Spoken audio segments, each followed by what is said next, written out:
Suspeitados do Estado definiu o ex-policial Marcos Aparecido dos Santos, o Bola. A entrevista demonstra que é uma pessoa inteligente, até acima da média, apesar de um baixo nível escolar, né?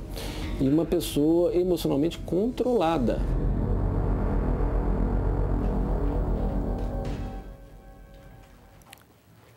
Boa tarde. O que queremos saber é, Bola disse a verdade ou mentiu nesta entrevista exclusiva ao Jornal da Alterosa quando afirma que não matou a Elisa? Nesta edição, a gente mostra a entrevista completa do psiquiatra forense Paulo Repisode e ainda a acusação de Bola contra o delegado do caso Bruno por quem se diz perseguido e a defesa do responsável pelo inquérito. Aguarde. Um ato de doação e a corrida para salvar vidas com a perda de outra. A família de uma jovem de 21 anos que morreu depois de um acidente em Varginha decidiu dar todos os órgãos dela. Nossa equipe acompanhou médicos de Belo Horizonte e São Paulo que foram buscar as partes do corpo dessa jovem que vão beneficiar 7 pessoas. Por volta das 8h30 da manhã, um avião da Força Aérea Brasileira pousou no aeroporto de Varginha. Uma equipe médica de hospitais de São Paulo desembarcou na cidade para coletar órgãos da jovem. Provavelmente vai haver captação de múltiplos órgãos, então o mesmo doador ele vai servir aí para umas 5 pessoas, né? 10 minutos depois, e foi a vez do avião de Belo Horizonte chegar. Eles buscariam o fígado e também os rins. Depois da retirada do órgão, o fígado tem que ser implantado no máximo até 12 horas. Então isso tem que ser bem rápido. O trabalho no hospital durou cerca de 4 horas. O acidente que tirou a vida de Giovana Tavares, de 21 anos, aconteceu na última quinta-feira. Segundo a Polícia Militar, Giovana estava em um palio quando foi atingida por um trator que fazia a terraplanagem em uma obra na região. Ela foi socorrida e levada para o hospital com traumatismo craniano. A polícia informou que o motorista da máquina não teria respeitado o sinal de parada no cruzamento e acabou atingindo o carro. Ela teve morte cerebral na manhã de sábado. Elton é cunhado de Giovana. Ele conta que a família está muito abalada e para eles a doação foi muito importante. O que está ajudando a gente superar essa barra é sabendo que tem pessoas aí que estão vivendo por causa dela agora. No mesmo dia, em Varginha, outra captação de órgãos foi feita na cidade. No hospital regional foram coletados de uma mulher de 54 anos, córneas, fígado e rins. O que aconteceu em Varginha, são mais ou menos 7 pessoas que vão receber, né, a doação desses órgãos. Foram coletados pâncreas, coração, rins, fígado e córneas. Eles foram levados para hospitais de Belo Horizonte, Alfenas, São Paulo e Pouso Alegre. A doação é um gesto que deve ser muito difícil, que requer muito desapego e também muita compaixão. Um exemplo bonito a ser seguido. Teve tiroteio de novo na Avenida Nossa Senhora do Carmo, na zona sul da capital, nesse domingo. 2 homens atiraram contra um jovem que estava em um ponto de ônibus e que morreu no hospital. Uma adolescente de 17 anos que estava próxima também foi atingida. A adolescente de 17 anos foi socorrida para o João 23 por motoristas que passavam pelo local no momento dos tiros. Ela foi vítima de bala perdida durante uma tentativa de homicídio. No hospital, a família recebeu apoio dos militares. Segundo testemunhas, a adolescente estava sentada bem aqui neste murinho debaixo da passarela com uma amiga. Elas conversavam tranquilamente quando, de repente, se iniciou um tiroteio. Na confusão, um dos tiros atingiu a perna dela. No lugar ainda havia manchas de sangue. O pai da garota contou que a filha costumava vir até o local quase todos os dias. A gente mora aqui do lado, né? Todo mundo aqui, todo mundo é amigo de todo mundo. E ela tinha costume de fazer esse trajeto, passar por aqui? É, porque é minha filha, né? Ela vem de lá da casa da minha sogra, a gente mora aqui, né? Aí, até essa outra que é amiga dela. É só isso que eu fiquei sabendo. O alvo dos disparos foi este rapaz que chegou ao pronto-socorro carregado por 3 amigos. Michael Duarte dos Santos, de 19 anos, levou 7 tiros. Ele foi surpreendido por 2 homens armados enquanto esperavam um ônibus na Avenida Nossa Senhora do Carmo, na entrada do aglomerado Morro do Papagaio. A polícia já identificou os 2 suspeitos dos disparos e confirmou que Maicon tem passagens pela polícia por tráfico. Buscas foram feitas na comunidade. O crime teria sido motivado por um desentendimento entre gangues rivais. Provavelmente é alguma questão relacionada a tráfico de drogas. Em fevereiro deste ano, houve um tiroteio no Morro do Papagaio, zona sul da capital. A polícia foi chamada depois que uma briga entre donos de bocas de fumo amedrontou moradores. Na época, os PMs foram recebidos a tiros e tiveram que permanecer na entrada do aglomerado até que a situação se acalmasse. É a segurança da população, aonde que mora? Pô, a criança sentou para conversar com a amiguinha dela, acontece uma coisa dessa. Cadê a segurança? A adolescente recebeu alta do hospital na noite desse domingo mesmo. E no sábado, 2 suspeitos de tentarem roubar a arma do segurança de um supermercado foram mortos na Avenida Rajagabalha, no bairro Estoril, em Belo Horizonte, não muito longe ali da Nossa Senhora do Carmo. Os bandidos renderam um vigilante que reagiu e atirou em um deles. O outro saiu correndo, mas deu de cara com o policial militar à paisana, que tinha visto tudo. O assaltante começou a atirar contra o PM, mas acabou sendo atingido primeiro e morreu. Os peritos da Polícia Civil continuam hoje o trabalho no local do desabamento do viaduto Guararapes, na Avenida Pedro I, em Belo Horizonte. Vamos para lá ao vivo com a repórter Débora Morato. Boa tarde, Débora. Boa tarde, Laura. Boa tarde a todos. Olha só, neste trecho da Pedro I, que dá acesso ao viaduto, está interditado com tapumes. A Polícia Civil, os peritos estão aqui o tempo todo, principalmente depois que terminaram as escavações para a retirada de um bloco de concreto do viaduto da Alça Sul. O próximo passo é cortar e retirar esse bloco para que sejam feitas análises na fundação. Esse trabalho está previsto para acontecer ainda hoje, a partir das 13h30. Um laudo técnico da perícia deve sair em até 30 dias, mas a Polícia Civil informou que precisa de um tempo maior e deve pedir a prorrogação do prazo para terminar o inquérito. Laura. Obrigada, Débora. Bom, enquanto este processo se arrasta, a interdição da Pedro I complica ainda mais o trânsito na Avenida Cristiano Machado. Os congestionamentos constantes são um tormento para os motoristas que têm que passar por essa avenida diariamente. Semana começa e começa também o teste da paciência. Ir para o trabalho é tarefa difícil, principalmente para quem precisa enfrentar o trânsito da Cristiano Machado. Nos horários de pico, fica tudo congestionado nos 2 sentidos. Todo dia, na ida e na volta. Viagem de 1 hora, nós estamos gastando 2 horas e meia. Só nessa dureza que a gente fica aí. Esse trânsito para lá e para cá, eles não fazem nada para ajudar a gente. Um dos pontos mais complicados fica perto da passarela que dá acesso ao shopping estação. É triste, né? Se sair em cima da hora já era, tem que sair com 1h30 de antecedência. Mas agarrado mesmo fica este trecho no encontro da Avenida Cristiano Machado com a MG10. A situação se agravou com a interdição da Avenida Pedro I por causa da queda do viaduto Guararapes. Parte da manhã aqui é um caos, a tardinha também, um período de pico, né, que eles falam. Para escapar da fila de carros, muitos motoristas desrespeitam as leis. Eles passam no acostamento. Toda hora tem a gente passando no acostamento, travando o semáforo aqui. Quando o semáforo abre, o pessoal não respeita, para, né? Fica muito complicado isso aqui. A tendência pode melhorar, claro, né? Com um pouco de engenharia pode ser que conserte. Vai ter que ter paciência até lá. Com certeza.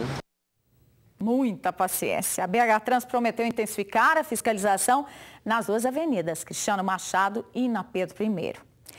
Mentira ou verdade? O Jornal da Alterosa convidou um psiquiatra forense para avaliar o depoimento de Marcos Aparecido dos Santos, o Bola, que foi exibido com exclusividade aqui na última sexta-feira. O repórter Eloy Oliveira conseguiu a primeira entrevista com este homem, acusado de matar a ex-amante do goleiro Bruno e condenado a 22 anos e 3 meses de prisão. Ele esteve com o Bola na casa de custódia da Polícia Civil em Belo Horizonte, onde o ex-policial agora cumpre a pena. Um homem inteligente e controlado. Assim, um dos psiquiatras forenses mais respeitados do estado definiu o ex-policial Marcos Aparecido dos Santos, o Bola. A entrevista demonstra que é uma pessoa inteligente, até acima da média, apesar de um baixo nível escolar, né?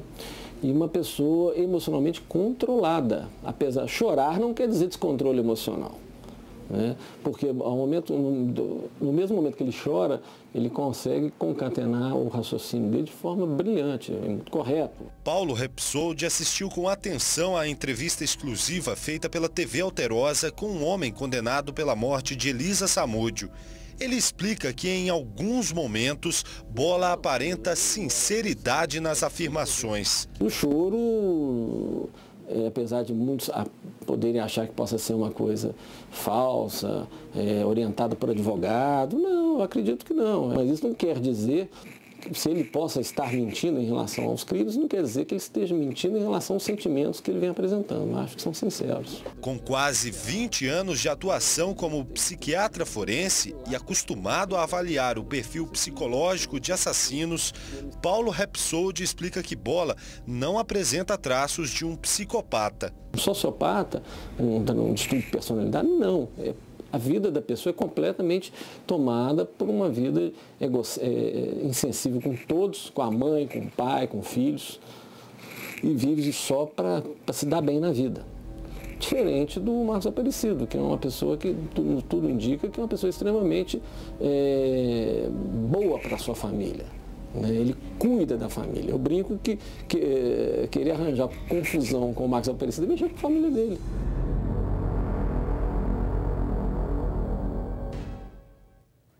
É o que você vai poder avaliar agora. Na sexta passada, nós exibimos uma parte da gravação de 3 horas dessa entrevista com o Bola, que continua a dizer que é inocente. Hoje você vai ver a versão dele sobre a relação com o delegado que investigou a morte de Elisa Samúdio, a quem acusa de perseguição e tentativa de extorsão.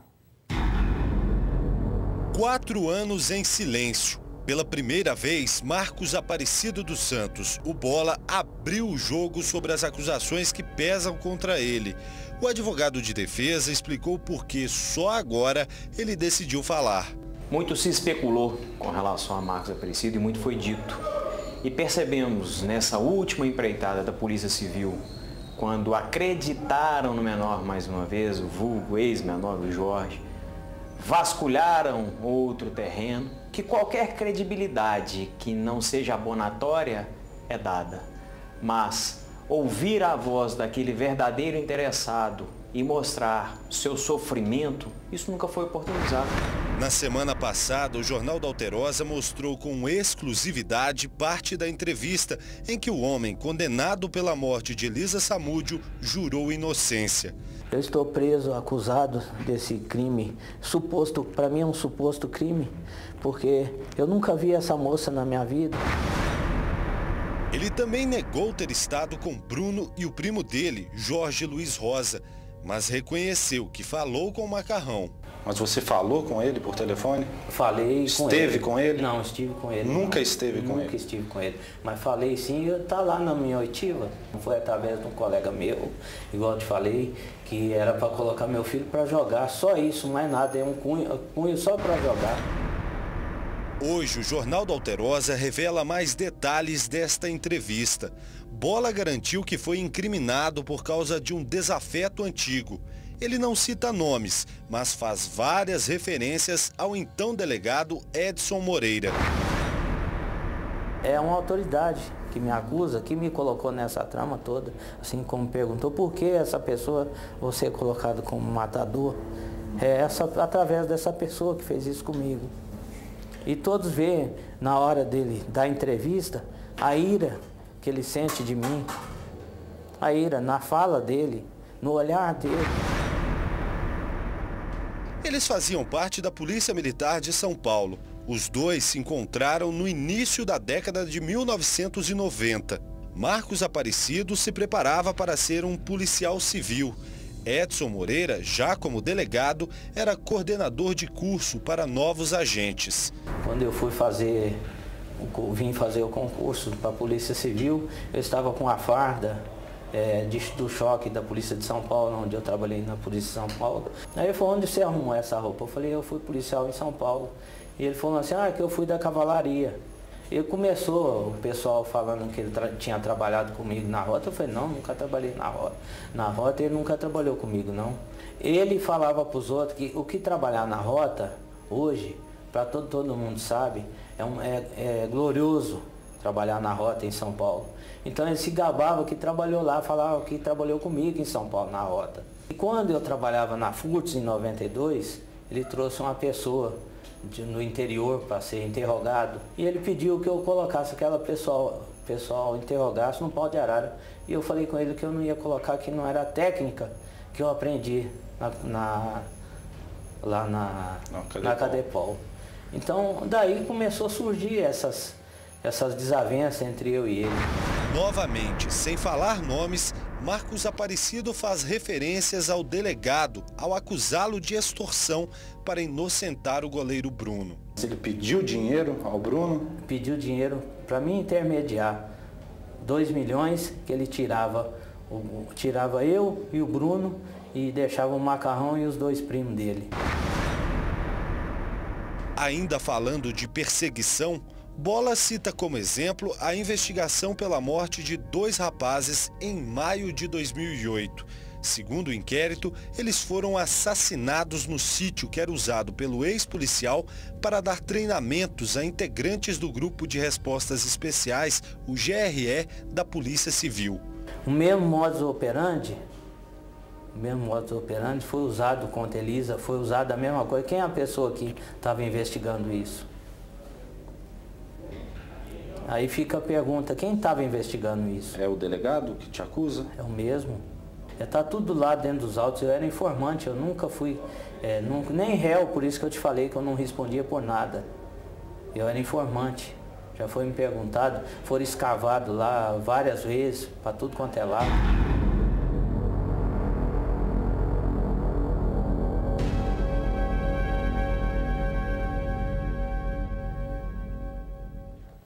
O Jornal da Alterosa ouviu hoje o delegado Edson Moreira. Eu não falo que é mentira porque é mentira. Quem investigou o caso dos 2 rapazes, que as fotos foram achadas na casa dele com a cruz na testa, é a Corregedoria. Corregedoria Geral de Polícia Civil. O moço, ou o senhor aqui, que já está de cabelo guisado, é um grande ator. Porque não tem condições nenhuma de ser um bom policial. Não tenho raiva dele, nunca tive raiva desse moço. Jamais eu ia pedir para um investigador, ou detetive, né, fazer esse tipo de interrogatório que ele quis, que ele está insinuando. Vocês não chegaram a trabalhar junto na Furtos e Roubos? Nunca, nunca. Eu vou usar o camarada, olha só como que é. Eu vou usar ele para intermediar uma extorsão que eu queira fazer. O cara que eu estou investigando. Eu vou intermediar. Nada tenho contra ele, a não ser o fato de que eu investiguei o crime e que ele cometeu. É um criminoso, cruel, frio, impiedoso e que matou a Elisa Samúdio, como ficou provado, por mero dinheiro, e só não matou o filho dela, porque faltou completar o caixa. Uma motorista caiu com o carro da garagem de uma altura de 5 metros em uma rua que passa embaixo, na Avenida Mário Werneck, bairro Buritis, em Belo Horizonte. O acidente foi pouco antes das 8 da manhã. O carro é automático e a motorista contou que o acelerador agarrou quando ela foi dar ré. O veículo destruiu o muro do prédio e despencou na rua com o teto para baixo. Ela conseguiu sair sozinha de dentro do carro, sem ferimentos. Por sorte, ninguém passava na rua na hora do acidente. Vamos ver como é que está o trânsito em Belo Horizonte neste momento, com a ajuda das câmeras da BH Trans. Já temos aí imagens ao vivo. Amazônia, aí esta imagem é da Avenida Rádio Gabalha, se não me engano, é isso mesmo? O letreiro aí parece que está errado, né? Rádio Gabalha, realmente, o movimento neste momento está tranquilo por lá.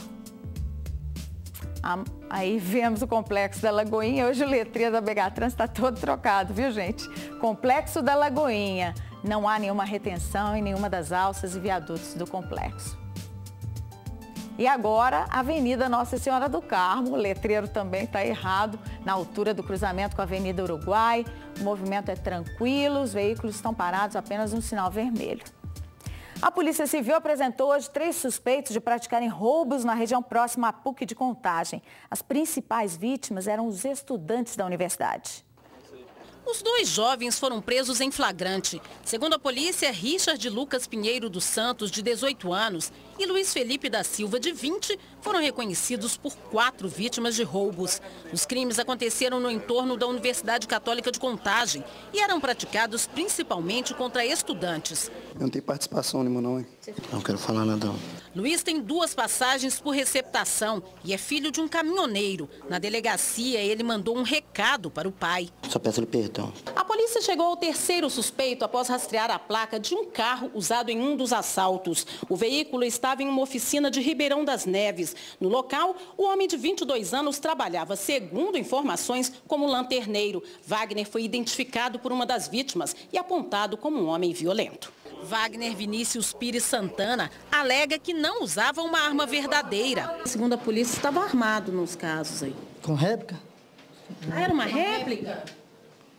Mas o crime é o mesmo, você sabia? Vocês é bom nisso. E diz que nunca bateu nas vítimas. Não sou covarde, não. Eles vinham em veículos, chegavam aqui, os 3 abordavam. Até então, todas as vítimas falam que eles estavam armados. Só que nas declarações que eles prestaram aqui, eles falam que eram simulacros e muitas vezes apenas simulando que estavam armados. Atenção, em Juiz de Fora tem gente recebendo convocação para ser mesário nas eleições de outubro por e-mail, mas a Justiça Eleitoral alerta, eles são falsos.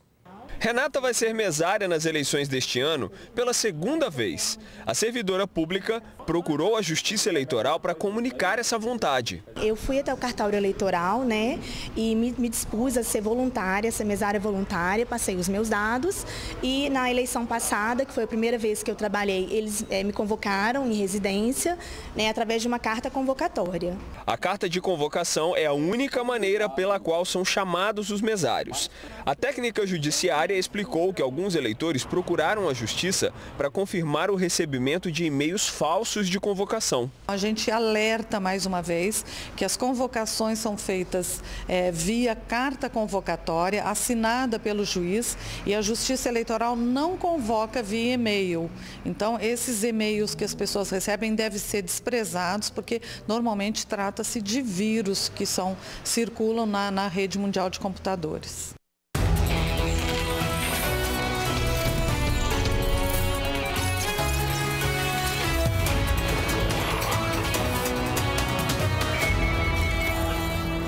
Você conhece bem uma urna eletrônica? Para te ajudar, o TSE, Tribunal Superior Eleitoral, está disponibilizando na internet um simulador virtual de voto. Quem tem os detalhes é o Vinícius Ávila, chefe de cartório, que vai explicar tudo para a gente. Que tipo de situação que pode ser simulada, Vinícius? Esse simulador fará as vezes da urna eletrônica, apresentando todas as telas, tal qual acontecerá no próximo dia 5 de outubro. Mostra para a gente aí um exemplo. Habilitado o eleitor, aparecerá a primeira tela para voto, que será de deputado estadual. Para tanto, basta o eleitor digitar o seu voto, esperar a foto do seu candidato aparecer e, se for a foto do candidato, confirmar. Automaticamente passará para o próximo cargo em disputa. Logo em seguida, digitado o número, também aparecerá a foto. Na hipótese do eleitor ter errado a digitação, basta apertar corrige e digitar o número correto e novamente apertar a tecla confirma. Logo em seguida será para o cargo de senador. Da mesma forma, basta digitar o número do cargo, aparecerá a foto do senador e os 2 suplentes da sua chapa. Depois teremos o voto para governador, da mesma forma, basta digitar o número, a foto aparecerá, bem como do seu vice. E por fim, a tela para presidente, da mesma forma, basta apertar os números de sua escolha, esperar as fotos aparecerem, confirmar. E ao final vai aparecer a tela de fim da votação. Lembrando que quem quiser fazer esse treinamento é só acessar o site www.tse.jus.br, repetindo, www.tse.jus.br. Quem quiser também treinar pessoalmente é só procurar qualquer cartório eleitoral do estado. Isso aí vai treinando para votar bem no dia da eleição. Um bebê de 2 meses morreu no incêndio de uma casa em Contagem. O fogo teria começado com uma vela acesa esquecida pela mãe. A casa estava sem energia por falta de pagamento. As chamas consumiram toda a sala. O quarto onde o bebê dormia também ficou destruído. Pelo chão, roupas queimadas e o que restou de alguns móveis. No momento do incêndio, havia ainda na casa outro menino de 3 anos. Esta vizinha que preferiu não mostrar o rosto foi a primeira a atender os pedidos de socorro da mãe das crianças. A primeira atitude foi acalmar o fogo. Entrei dentro da minha casa, abri a água e enchi o balde e fui jogando. Nas 3 tentativas de jogar água, o teto foi e caiu. Moravam na residência alugada a mãe, 2 irmãos dela e a avó das 2 crianças. Segundo o dono do imóvel, a família estava com a energia cortada há quase 3 meses. Passaram a usar a partir de então usando velas. Segundo testemunhas, Priscila Martins Rafael, de 24 anos, havia acendido uma vela e colocado sobre uma televisão que ficava no quarto. Ela então decidiu ir à casa de uma vizinha que fica perto daqui para pegar outra vela. Foi aí que o incêndio começou. As labaredas alcançaram a cama. O bebê, uma menina de apenas 2 meses, morreu carbonizado. O garotinho de 3 anos foi socorrido pela própria mãe. Andréia acredita em fatalidade. Eu perguntei dela para que ela queria a vela. Ela falou, não é para me arrumar um negócio no chuveiro. Aí eu dei a vela. Aí antes dela sair da minha casa, a hora que ela estava saindo do portão da minha casa, com a vela que eu dei, a casa dela já estava em chamas. Esta amiga da família já teria alertado Priscila sobre o perigo com as velas. Semana passada eu falei, gente, cuidado com essa vela. Que o menino dela de 3 aninhos, ele lá ia jogando a mantinha do bebê em cima da vela. Aí eu falei com ela e a mãe dela, gente, cuidado que essa manta pega fogo muito rápido. O corpo do bebê foi levado para o IML. Parentes e amigos voltaram à casa incendiada para recolher o que sobrou. Eles não quiseram gravar a entrevista. Priscila foi levada ao Hospital Municipal de Contagem e sedada. Segundo este tenente do Corpo de Bombeiros, a mulher pode responder por negligência pela morte da filha. O transcorrer das investigações vão definir realmente se houve o abandono, se a causa do incêndio, embora seja por uma vela, mas pode ter havido a negligência da mãe em ter deixado as crianças sozinhas com esse grau de risco, sem elas terem condições de se safarem dessa situação. O corpo do bebê ainda está no IML, sem previsão de liberação ou de data para velório e enterro. Pais de alunos de uma escola municipal de Sabará fizeram um protesto hoje para pedir a volta às aulas, que estão suspensas desde o dia 22 de julho. Os professores contratados foram demitidos, mas os concursados ainda não assumiram cargo. Os pais dizem que as crianças ficaram sem estudar por 8 dias consecutivos, quando, na verdade, o calendário escolar teria que ser retomado depois da Copa do Mundo. Desde que a prefeitura começou a demitir os 1.900 funcionários sem concurso público, os alunos estão sendo prejudicados. Estive aqui, no primeiro dia de aula, aí ela falou, olha, tem só 3 professores, 2 na cantina e 2 na secretaria. Então, tá meio precário. O meu mais velho assistiu aula de manhã, no primeiro dia, e o outro até hoje nem aqui ele veio. A Escola Municipal Ordália Ferreira atende no turno da manhã 600 alunos. A prefeitura publicou este informativo com a notícia de que tudo estaria resolvido nesta segunda-feira.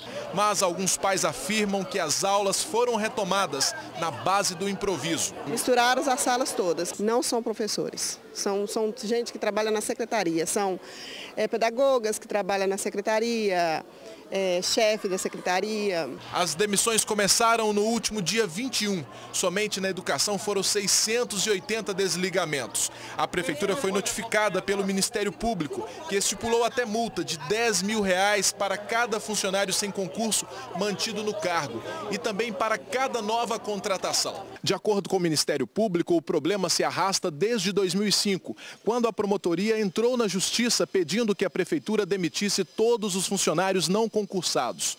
Enquanto a decisão não saía, o município assinou um termo de ajustamento de conduta em 2010, em que se comprometeu a demitir esses servidores irregulares, o que não teria acontecido.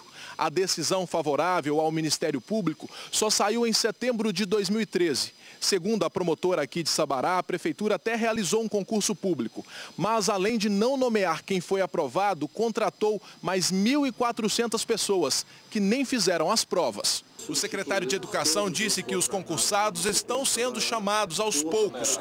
Explicou que o serviço médico da prefeitura, que faz os testes de admissão, está com acúmulo de trabalho, já que muita gente foi demitida e também precisa ser avaliada. Perguntei por que a prefeitura deixou tudo para a última hora, já que o concurso foi em março de 2013 e só em janeiro deste ano começaram a chamar alguns aprovados. A retirada dos já contratados, que são pessoas que já trabalhavam há 10 anos na prefeitura do município, a gente baixaria a qualidade do atendimento à educação. E nesse aspecto a gente optou por ainda continuar num processo de contratação. Quanto à escola que mostramos na reportagem, ele disse que remanejou funcionários de outros setores da secretaria para as salas de aula.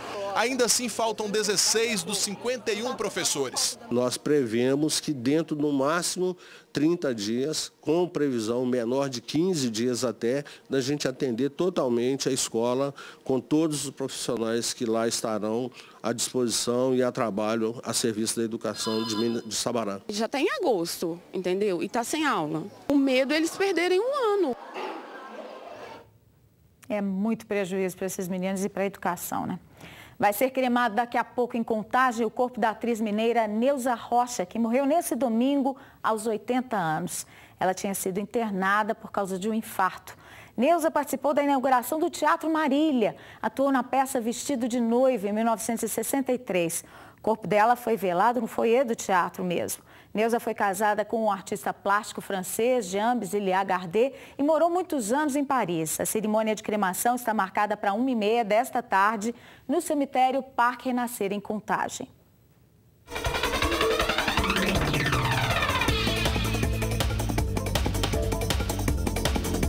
A massa de ar seco que atua sobre Minas mantém o tempo estável, com predomínio de sol e baixos índices de umidade do ar, principalmente nas regiões central e norte. No leste, o dia de céu parcialmente nublado. Máxima de 28 graus em Belo Horizonte. 25 em Ouro Preto. A temperatura chega aos 30 graus em Montes Claros. Aos 24 em Varginha. E em Uberlândia, os termômetros atingem 28 graus. Ao vivo, imagem de Belo Horizonte, dia de céu claro e mais quente, né? A temperatura neste momento é de 28 graus, a umidade relativa do ar está em 33%, bastante seco, então vamos nos hidratar. A festa do queijo em Ipanema, na região do Rio Doce, nesse fim de semana, apresentou novos recordes. Um queijão de 1 tonelada e 700 quilos e um doce de leite de mais de meia tonelada. Tem gente que só acredita vendo e a curiosidade trouxe muita gente aqui. Eu vim de Vitória, Espírito Santo. Enquanto isso, o queijo estava sendo retirado da forma e o peso conferido. 1.770 quilos. Entrou pro ranking Brasil. Muito feliz, é muito bom, isso é muito bom para a nossa cooperativa, é muito bom para a nossa região, para a cidade. E o doce de leite? A expectativa tua que era quanto? Acima de 460. É o que você imaginava. Foi quantos de leite para usar? Próximo de 1.100 litros. Deu 507 quilos, mais de meia tonelada, parabéns. Peso conferido, agora é hora dos caminhões partirem em direção ao centro da cidade. Na praça, um corre-corre. Todo mundo deu um jeitinho para ver o queijo passar. Tudo valia para registrar o maior queijo do mundo. Emoção quando o prefeito e o vice-presidente da cooperativa partiram o primeiro pedaço. Tanto o doce quanto o queijo já foram partidos. Agora milhares de pessoas aguardam aqui ansiosas para saber se, além de grande, os dois também são gostosos. O queijo tá bom. Bom. Muito bom queijo. E o doce? Vou provar. Bacana.